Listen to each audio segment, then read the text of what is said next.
Good morning, everyone. Hopefully, you all are having a good week. Just wanted to touch base with you today. Wanted to just dive right in, move quickly, get on and off. Wanted to report with you guys. Good job on the momentum that you all have created. We do have some momentum from the team, and that is going really well. I'm excited about that. We have some agents who are closing sales transactions. I have Sean got his tenant under contract.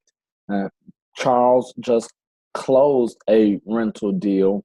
Robert has a has a buyer under contract, and Andrew just landed a listing. So we do have momentum. Now the challenge is to keep the momentum going.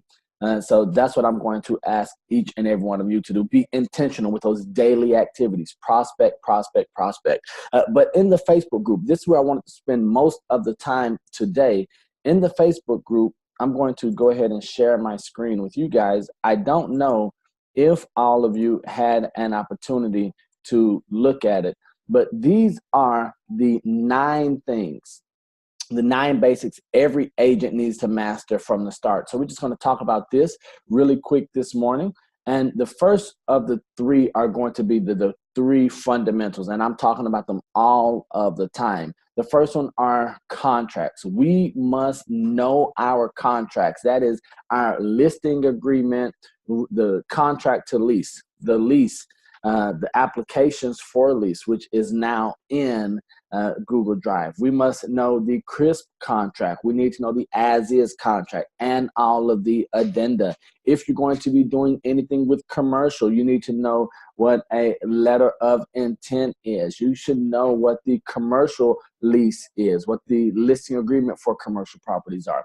All of these things are our responsibility. We must know them. That is one of the foundational tools that every real estate transaction is going to need. So I would challenge you guys to really dive in, get to know the contracts, take a contract class, listen to the contract training that I did on the YouTube channel.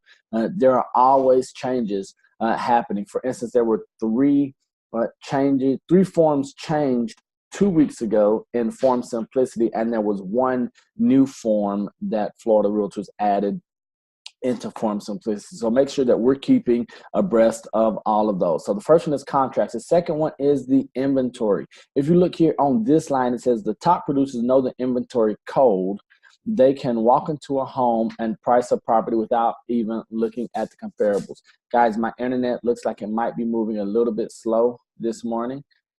So just bear with me. If it does drop, I will record this video and I will put it up on YouTube and send you guys the link. But for the inventory, the reason it's so important to know the inventory is you're going to be put on the spot sometime, and you're going to have to show your expertise, your professionalism, and your knowledge of the inventory may be what sets you apart from the competition. So one of the things that I suggest all of you do, if you have downtime, get out in your area, the area that you want to work, and preview the inventory. It may seem like a waste of time, but it is valuable. When you're previewing inventory, you can be taking photos to post on social media. You can be doing videos for marketing later, but also you're going to be gaining an understanding of what properties are listed at, what you think they would sell for, how long they've been on the market. And there's nothing like walking through the product, especially if there's a high likelihood that this is a type of property that either a current buyer you're working with will walk through or a future buyer customer will walk through. So you want to know the inventory. Thirdly, you want to contact your database. So this is, you want to have a CRM. It does not matter what CRM you use. Which one do you want is the one that you are going to use. So that means if you're going to use anything such as back office, if you're going to use Referral Maker, if you're going to use home swing that the Miami Association gives you, or a top producer, or if it's going to be your Google platform, if you're using a spreadsheet, whatever it is, make sure that you're using it and that you have some type of contact database. And these are the next 6 to focus on: market stats. I'm always talking about the importance of market stats, but I believe that numbers don't lie, but we can make them say what we want to, depending on which side we're coming from. And once you know a few key metrics, and you guys know, hopefully, you all know what those 3 metrics are. Once you know those 3 metrics, they really elevate and propel you above the competition, and it puts you in the air of a professional or an expert. So we're going to review really quickly. I'm not going to unmute you guys to chime in, but you're going to say these 3 either in your head or out loud with me this morning. The first one is list price to sales price ratio, months of inventory, and then median sales price. List price to sales price ratio, months of inventory, and then median sales price. If you know those 3 metrics for a given set of numbers, or I'm sorry, a given price band, or a geographic location, or a county, or a zip code, you are positioned to better serve your clients and customers, and you're better positioned to be perceived as an expert the more you say that. Lead generation. So lead generation is one of the things that I believe should, not that the experts and the top producers, the people who are closing hundreds, even thousands of transactions a year, lead generation cannot be abdicated to someone else. It must be a daily activity. This is the top, this is the highest dollar producing activity every single day. The more time you put into lead generation, the more leads you're going to get. The more leads you get, the more leads you're going to close in general. Now, there are conversion ratios and everything that I'm still looking to train you guys on, or asking you to get training on and to improve your skill set. But once you know that nothing happens until someone generates a lead, for instance, lead generation is as important as going on a listing appointment. What happens in our industry is that once we start doing transactions and we start in the process with buyers or sellers, we forget to go look for new buyers and sellers, and we stop the lead generation. We can never stop lead generating because nothing happens until someone generates a lead. The way I say that is, without leads, your business dies. First responders get to business. We're not talking about firefighters and police officers. We're talking about the people who respond first, the speed of response. This is very, very important. So it says here, many agents generate leads from signs, open houses, print advertising, but never follow up with them. This is especially true for online ads, where estimates range from 50 to 70% in terms of how many of these internet leads go unanswered. Sean Eubanks and I were at an open house this past weekend. And one of the things that we talked about, what's going to set him apart from everyone else that does open houses, is the follow-up. Follow-up is always going to set you apart. Reaching out, actually making contact, and responding to the people who have taken time to send you a lead, whether it is from an open house or if it's an online lead. Now, with the online leads, be careful about the information you give. We do want to thoroughly vet the lead, but that's why hopefully you all have gone through the training for the buyer consultation, listing presentation, know the 6 LP Mama questions that you want to ask either a buyer or seller to pre-qualify them, and then meet them in a public place or in an office, in a professional office setting, so that you can go through and check their validity as a buyer or seller. So you do want to make sure that we're responding quickly.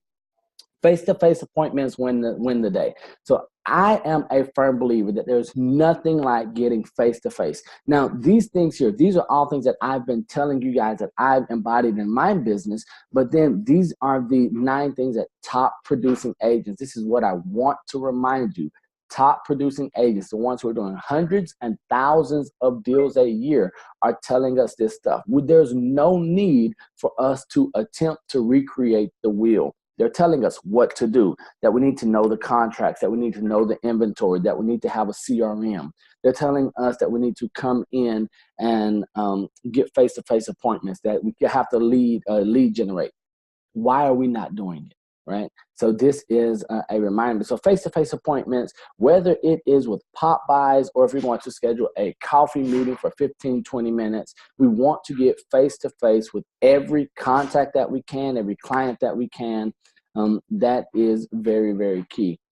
The more face-to-face appointments. So if you're good on the phones, or if you're good on, via email or text message or social media, you should be, and I hate to tell people what they should do, but you should be better face-to-face.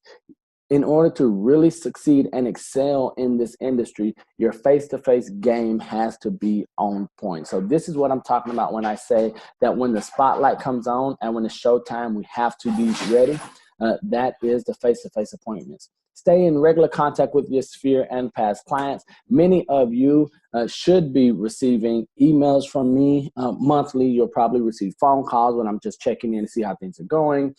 You're going to probably, if I have your address, receive a handwritten note on a schedule, because I'm keeping in contact with my database, and you guys are in my database, and it's not by mistake. So the CRM that I'm using tells me when to do these things. So make sure that you want to keep in contact with your sphere regular contact. And then referrals are still the name of the game. So we want to be asking for referrals after you close a transaction, or when you do a deal with someone.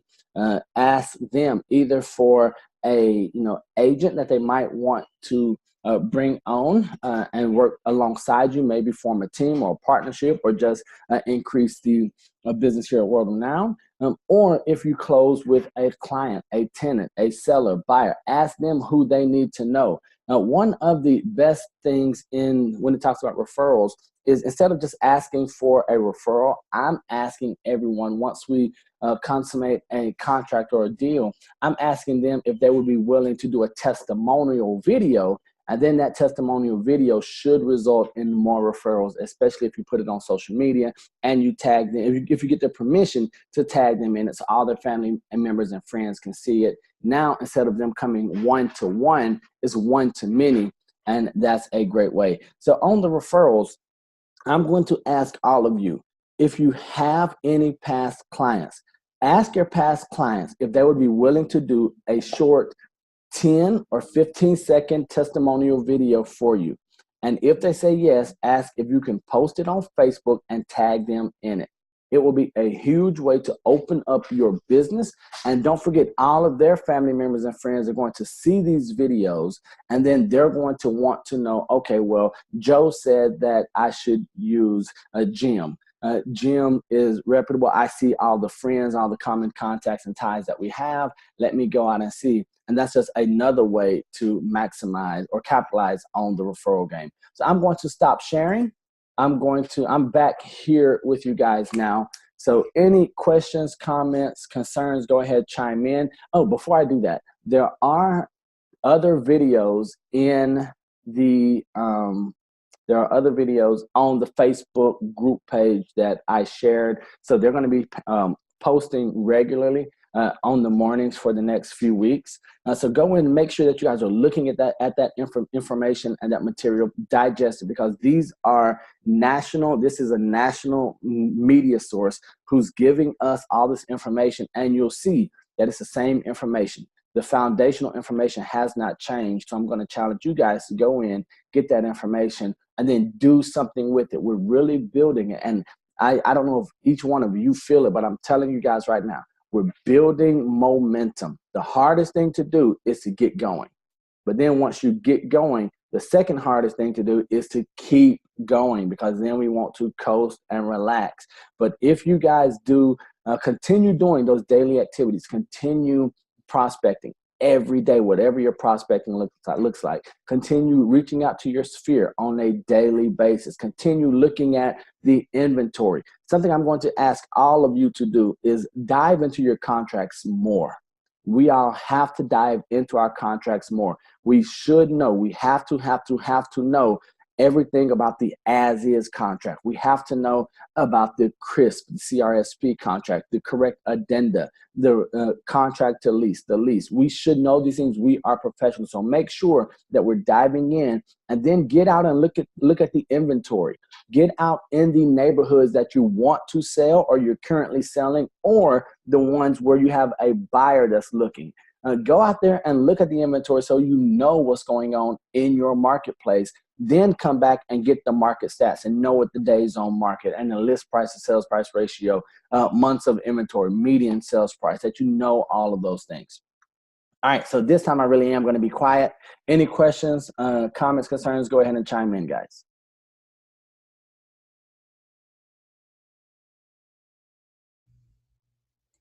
Good morning, everybody. Good morning, Neil and the team. I know you talked about doing you and Sean, and I want Sean also to chime in as well. I would like to hear more feedback on what happened. How did it go? What things that you all can share. And I know you sent out to me recently some things on how to prepare for an open house, but I just wanted to hear some of the success stories that you would like to share about the experience. Okay, I'm going to let Sean chime in first. So you take it away, sir. Can you hear me now? Yes, sir. Hey, man, don't be on here trying to do no TV commercial, no phone commercial. Can you hear me now? Go ahead, sir. No, the first thing that I set up to do is first get the permission from the broker, and he was all well and good since he's an investor, and then went out and advanced the place with my daughter to make sure everything was in place so when people come, it's safe, it's clean, it don't stink. That I had power on, thoughts of that nature, accessibility, where can I place my signs at? That was the first hold on right there, Sean. So the first thing that he did was prepare, and this was a couple of days before the actual open house, guys. Right, So, exactly. so these listings were not ours. He went and found a broker who was an investor who was also an agent they had not done open house. So he's looking, he's saying, these properties now. A key point is these properties. When he looked at the days on market, they had an extended stay on the market. So this gives him a couple of things to look at. So now he sees a property that has been on the market for a while that might not have even, I know some of them have been 100 something days, maybe a year, and many of them hadn't had price reduction. So now there's a couple things that he's looking at when he's going through. He says, okay, the properties are in price points that he wants to be in. So he's not working or doing open houses in price points that he doesn't want to work on, either on the listing side or the buyer side. That's first. Then they're in areas that he wants to work in, and they're a type of property that he would like. Single family homes, these were. Okay, so he got the permission from the listing agent, the owner, the brokerage, and they agreed. The power was on. And then he went out a few days in advance to make sure that how the properties look. He took broom, he cleaned up the place a bit so that it was ready and that the work was easier when it came time to show. And he did scout to see where he was going to have his signs and how he was going through all of that. Now, one of the things that Sean, it's been a few years since he's done an open house. But so one of the things that he was reminded of is the amount of preparation and the work required before the open house. So Sean, go ahead and just talk about that a bit, please. Yeah, the day before, 2 days before, I took my daughter with me, and we went to go and prepare it and everything else. So I knew that, I didn't know that I went out about 11, and remember, these are not my listings. I'm just hungry, so we go get it. So we go out there to these properties at about 11. We didn't finish looking at 3 properties and finish getting them ready until 3. So I had on a shirt, I was sweaty, tired, but we got it done. So now all of that's good to go. So come the weekend, when everything's getting ready, Friday, I go out and I set out my first signs, and I just couldn't remember how long it take to go put the signs out there and make sure everything was good to go. So it's so getting there. I know that we have in our notes and in the Google Drive that get there about an hour and a half, 2 hours. My opinion so far now, I guess because of age, you might want to get there 2.5, maybe 3 hours just so you can get everything set up, get some water, and kind of calm down a little bit. Because let me tell you, as soon as you put the signs out, you will have people knocking at the door wanting to come in while you're getting prepared and prepped. So with that said, now imagine if, you know, we were supposed to sit down and we did a little bit of the Facebook marketing, but we didn't get it. We didn't do enough ahead in advance. And that was my fault. But imagine if we had done that in addition to, you know, some of the paid stuff to get a lot more heads through the door, warm bodies through the door, you know, amount of activity. So now, real quick right there, Sean. So what he's saying is, to get the open house set up is one thing, and to be prepared for the open house. To be prepared for people coming in and having your game face on is something totally different. So we did not allow enough time between getting the open house, the doors open, and then our mental and physical preparation to be ready to greet them when they come in and be professionals. So that is a tweak that we're going to have in the future. Now, something that he mentioned was the training that's in the Google Drive. There is a document in the Google Drive of the secrets to a successful open house. It is a handout. It's a playbook. You go through and it gives you things to do up to about 2.5 weeks before the open house, talking about the marketing that you're going to do, deciding if you're going to have food, if you're going to co-brand market with a lender or a title company or an interior designer. Are you going to have someone sitting in the open house with you? How soon you want to get flyers out, if you're going to door knock the day of or the day before to invite the neighbors. Are you going to have balloons? All of these things on top of the marketing. Are we going to have a paid advertising or paid marketing plan? And then the day of and then after the open house. All of that is in there. But in addition to that, on YouTube, on our YouTube channel, there are 3 videos for one teaching called Secrets to a Successful Open House that I've done. And if you guys are thinking about doing an open house, go in and watch those videos. I'm telling you, the information is there. It will still have the link to the Dropbox so you can see everything that I give out to all the class attendees. And I believe that once we execute, it is something valuable. Now, this is just an idea, a plan. So you can go in and you can make adjustments. You can choose what you're going to do, what you're not going to do. But one of the things that Sean did very well was that he had 3 open houses. 2 of them were in a good location, or really great location as far as price points. But he's working for sale by owners and expired listings. So since he had 2 open houses here, he invited one of the for sale by owners to the open house so they could see what we do. The guy comes in, they start a dialogue, and the seller is blown away by what Sean has put together in the open house and the exposure that it's getting. And so he asked the seller, when was your last open house? And he's like, I've never done an open house. And then they start building a personal relationship, personal connection. So we are anticipating Sean getting that listing in the coming days. So if you guys are praying, people, pray that Sean Eubanks gets that listing. I'm not afraid to ask for that. But that's something that I want you guys thinking about. And also a number of buyer leads. Now we are doing something a little different to utilize tech. We'll go in depth on that on another call, another training, because I think that we're going to do an in-depth open house workshop type deal. So that we can really, really see, so that all of you can build your open house, packet, so that we know what we're going to take out.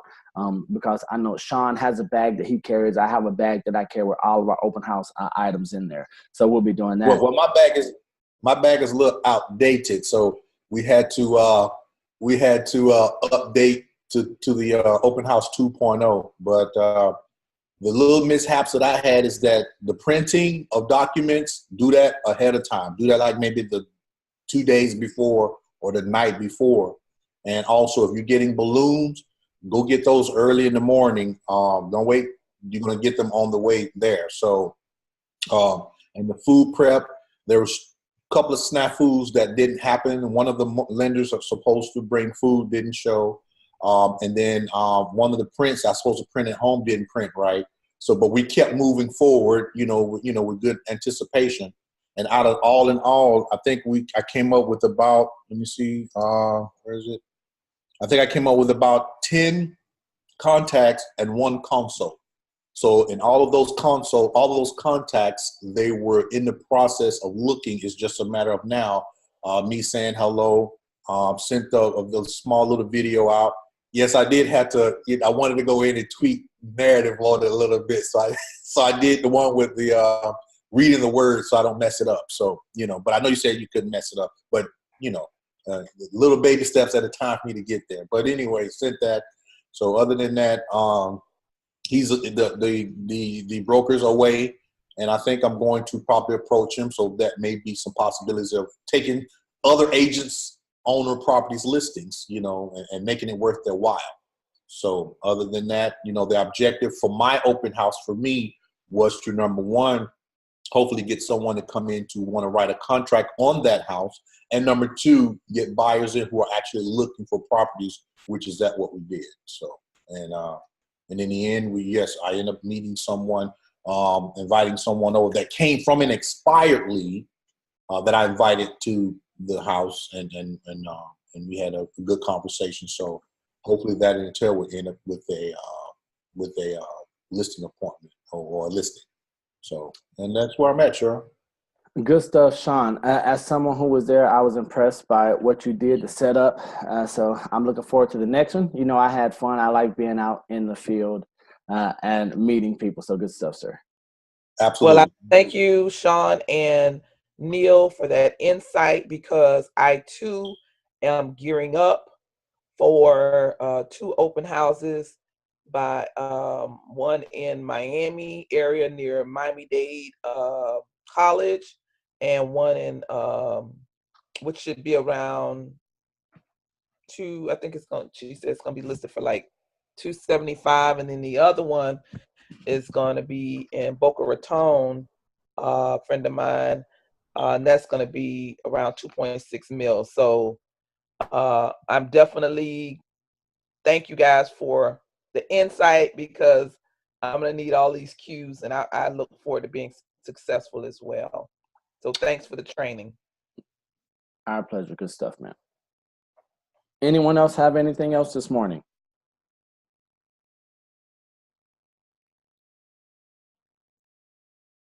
Anyone else have anything else this morning? Going twice. 3 times. Sold. All right, so here's what I'm going to ask you guys to do. Go in, really simple, really simple. Go in, look at the Facebook post in the group.